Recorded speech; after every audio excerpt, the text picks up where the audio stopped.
a hurricane like nothing we've seen in the last 100 years. It's on its way to Florida. Are you prepared? I know I am. I moved to Florida a year ago, and this is my second hurricane season.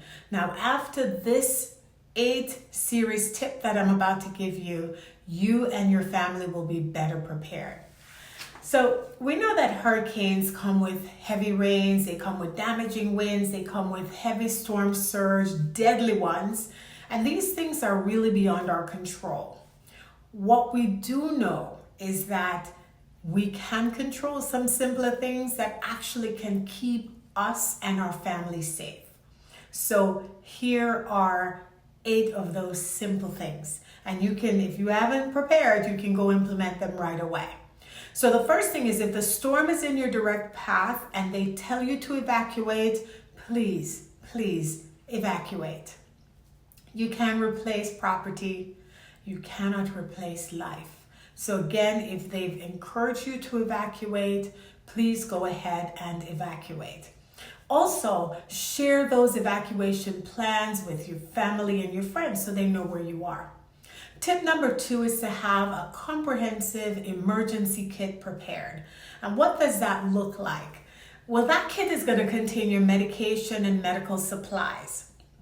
It is recommended that you have at least 2 weeks supply of all necessary medications, of prescription and non-prescription medications. Remember to include medical devices, so whether you use hearing aids or you use glasses, have those, and then have extra batteries and spare parts ready for those devices, because you don't know how long you will be away from your home if you have to evacuate. If you use mobility devices like a walker, a cane, a wheelchair, make sure those are in good repair and ready to go. All right? The other thing is that that emergency kit should also contain some important document. You want things like your power of attorney, your advance directive, your insurance cards, even some checks, maybe your bank cards, some kind of formal ID. And you want to put those items in a waterproof container. We have one of these, it closes, it's a plastic container, and we can grab it if we need to go. So you really want to have that ready. You want to know where it is. You want to have those important documents. In the event you have to leave, you can grab and go. All right? Tip number 3. Clean water is a precious commodity all the time. It's really a precious commodity during a hurricane or other emergencies. So you want to ensure that you have adequate clean water available. Right now, the recommendation is at least 1 gallon of water per day per adults for at least 3 days. And also, if you have pets, you want to make sure you have water for them as well. The recommendation is anywhere from a quart to a gallon per pet per day. Same thing for 3 days. And you want to look at the amount based on how active your pet is and how large the pet is. All right? Store your water in clean food grade container. Also make sure that you have extra supply of water for cooking or cleaning. And something else to consider is, as the storm is on its way, consider filling your bathtub and your sink with water so that you'll have water for bathing and flushing the toilet in the event that there's an issue with water.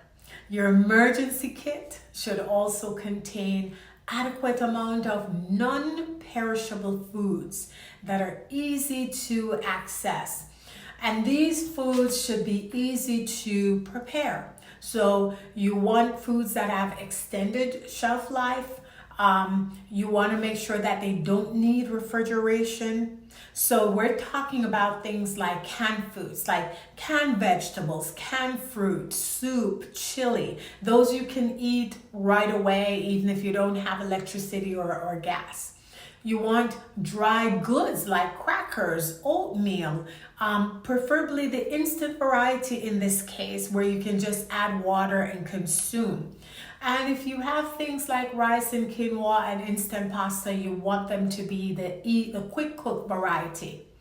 You want shelf-stable things like almond milk or other types of milk, boxed cereal, powdered milk, instant coffee, tea, protein bars, granola bars, peanut butter, almond butter. You can see these are things that you can quickly grab, and you can have juices such as in the bottle.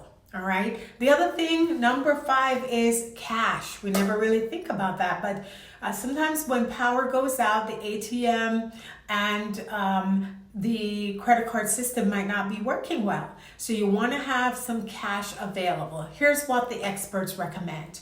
At least $200 to $300 in cash on hand. Some experts even say as much as $500 or more, depending on the size of your family. And what is also encouraged is that you try to get small denominations. So you have $1, $5 bills, $10 bills. In the event the vendor you're working with doesn't have change, you want to make these transactions as easy as possible. So make sure you have cash on hand in your emergency kit. Number 6 is to create a personal evacuation plan. By the way, if you're still with us, don't forget to like, share, and subscribe. So in the event that you're staying in one place and they say to you, you need to evacuate, where are you going? Where's the nearest shelter? Is there a hotel nearby? Are you going to a family or a friend that has a multi-level home? Where are you going? Have that plan ready, but also share that plan with your neighbor, your friends, your family. So if you have to leave, they know where you have headed off, right? So your evacuation plan should also take into consideration any special needs you have. Are you someone who needs oxygen? You have to take into consideration your evacuation plan. Do you need a wheelchair to get around or a walker? Again, that plan must take into consideration any medical device that you might need. So think through the plan, have that plan. What's the next step? What's the transportation to get you to that next place? Tip number 7 is to stay informed and have backup communication available. So sign up for emergency alerts on your phone so you know when there are changes in evacuation plan. You can have battery powered, solar powered, or crank radio. Again, this will keep you up to date. Maybe the path of the storm has changed, evacuation orders have changed. You want to have this in place. And you also want to be able to communicate with friends and family, particularly when chaos is going on.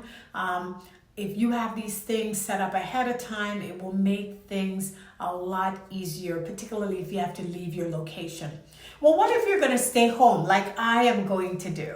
I moved to Florida a year ago. This is my second hurricane season. My mom is here. What are you going to do? Well, my mom, for example, she already has her shutters pulled down. We are in a condo, so we know there's one of the bedrooms. The windows are near some trees. We're not going to be there when the storm is passing through. We have things on the patio. We're going to be moving those off the patio because we don't want them to hurt anyone or damage any properties. Are you able to move more interior as the storm is coming through? Think about that. If there's a chance of flooding and you're in a multi-level, are you able to go up to a second floor? Think about that. So when you are at home, you want to have a plan of how are you going to stay as safe. The other thing at home is, where is that emergency kit we talked about? Your flashlight, your radio, your medication, your list of important paperwork. Where are you keeping that? Everyone in the home should be aware of where these things are. So if the power goes out, they know where to get them. All right. And the final piece of this, if you stay home, is when the storm is over, check in on your neighbors. See if everyone is okay. And if everyone's listening to what I'm saying, then someone is going to be checking in on you. Sometimes during the storm, someone could fall and they need help. And so check in on your neighbor. All right, so the storm is coming. Please, please be safe, be prepared. Whether you are securing your medication, you're making sure you have your home ready, or you have an evacuation plan or your emergency kit, please be proactive. It can make all the difference in the world. Please stay safe, stay informed, check in on everyone, and just remember that a little bit of preparation today can save a lot tomorrow. We can't control what Mother Nature does, but we can control how we react and how we prepare. And we're going to do our part to be as safe as possible. Don't forget to share, because someone else might need this information. Like and subscribe, and please be safe. I'm sending, prayers and everything to everyone. So please be safe.